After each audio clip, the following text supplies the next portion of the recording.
Okay, so today we're going to review the Tarot of Haunted House. So, ito yung isa sa sikat na tarot na nakikita ko lagi.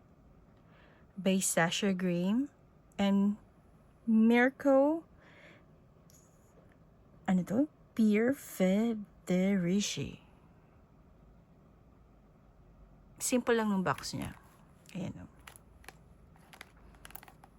Ayan, 78 tarot cards with instructions. Ayan. Lagi ko to nakikita sa mga tarot reader sa US. Open na natin. Binili ko rin siya sa US.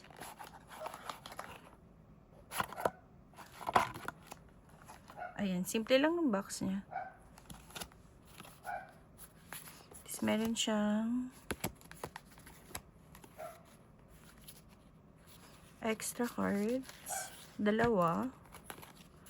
Yung instructions niya, sobrang simple lang. Ito lang, papel lang na ganyan. Dalawa yung extra cards niya. Ganito. Oh, gawa din siya ng Los Carabeo.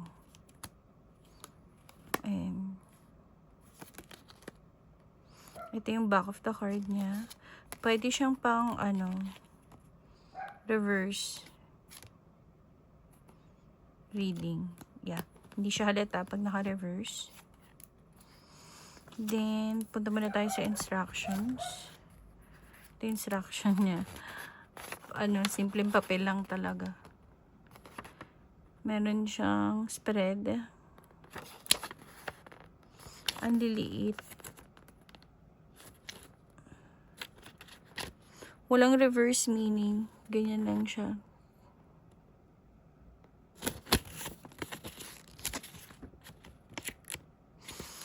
Hati pa. Kasi ano ba to? Spanish pa to?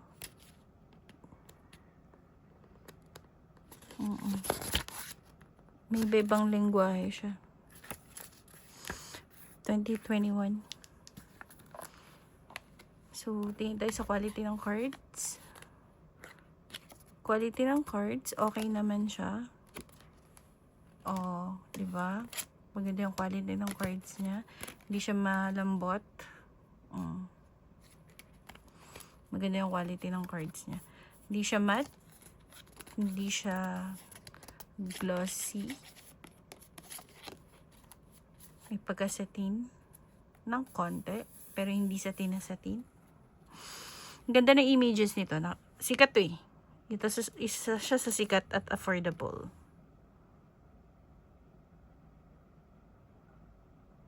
Okay? So, lalagay ko siya dito sa gilid. The Fool. Wala siyang mga name, no? Dito. Wala siyang names. Magician. Priestess. Empress.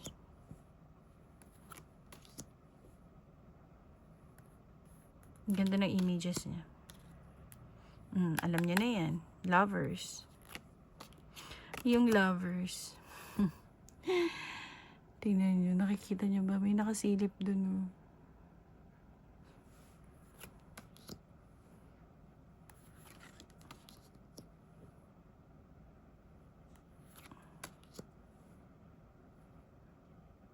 Pati sa hermit, may nakasilip.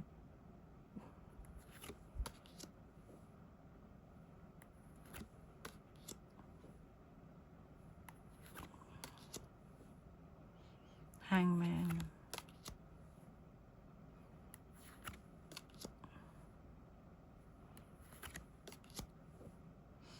Devil. Tower. Star. Moon. Sun. Judgment.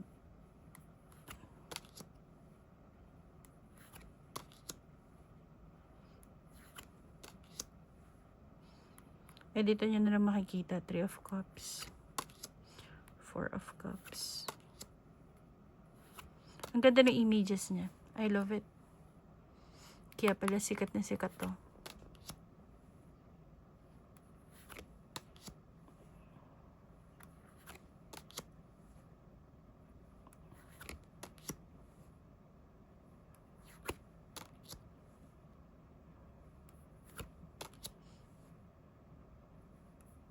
Ang dami din lumalabas ng mga fakes na ganito, no?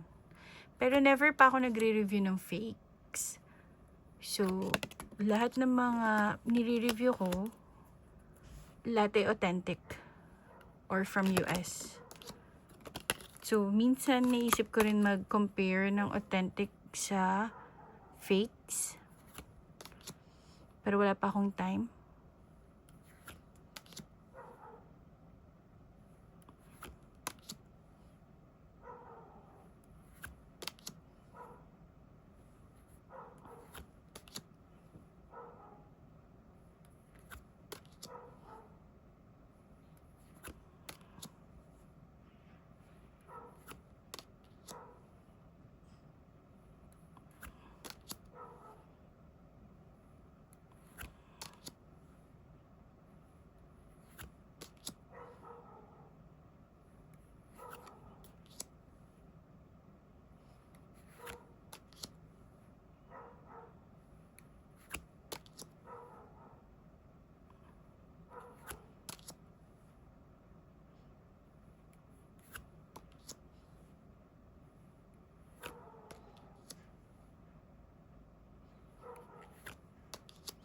Once na tayo.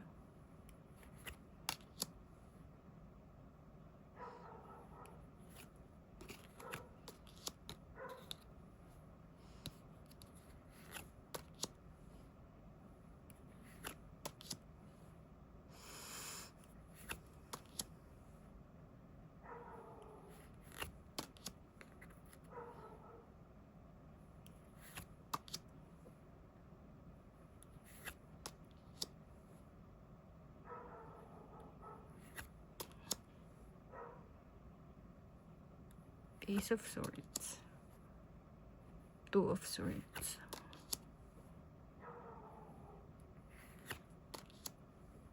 Haunted na haunted talaga. No? Haunted siya, pero hindi naman ganun nakakatakot. May mga mas nakakatakot pa na images kesa dito. Maganda pa rin siya tingnan.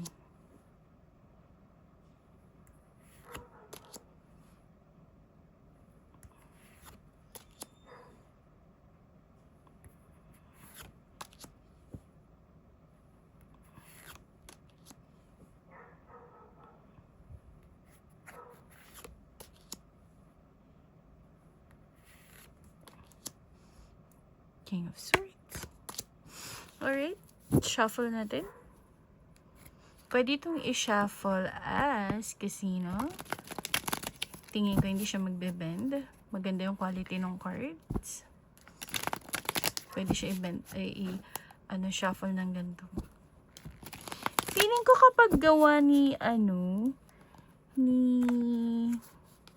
manufacture ng ito,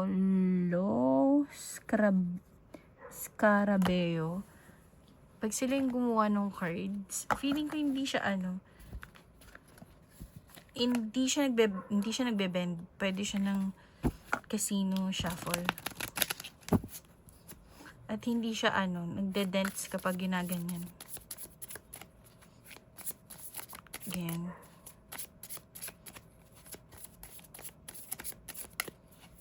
Yan. Pero yung iba, para mas safe, ganyan talaga sila mag-shuffle. Swabe lang siya i-shuffle. Tsaka hindi siya ganun kadulas. Yung iba kasi ang hirap i-shuffle kasi sobrang dulas eh. But this one, hindi. Maganda yung gawa ng Scarabeo. Scarabeo. Hello, Scarabeo. Parang ang dami ko na yatang ang dami kong Los Scarabeo na yata na na-review. Ang gaganda ng cards nila. Thumbs up sa Los Scarabeo. Ang ganda. So, try tayo. Kuha tayo. Ayan, lumabas na. 4 of Cups, 5 of Cups. Ang sabi daw. Yan na yun. So, yun. All in all, I love this card. This tarot. 9 out of 10.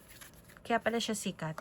Ang ganda ng images niya. Mabilis kayo makaka-resonate. Pwede din siya sa mga beginners. Hindi siya ganun kamahal. Kaya pala siya fini-fake ng mga ng mga taga-China. So, ang ganda niya. I love it. The quality of cards, the images, mabilis kayo makaka-resonate. Maganda siya. Tarot of the Haunted House. Perfect. I love it. Yung disadvantage lang, sa bagay, kung nagtataro naman na kayo, hindi nyo naman na kailangan ito. So, yun. Sobrang nipis. Tsaka, parang, hindi naman na tayo na nagbabasa niyan kapag nagtataro reading na tayo. Or sanay na tayo magbasa. So, yun lang. If you have any tarot in mind, Lenormand, or oracles that you want me to review, just let me know. Unahin natin. If not, I'll try my best to find it. Alright? So, yun lang. See you in my next video. Thank you. Bye!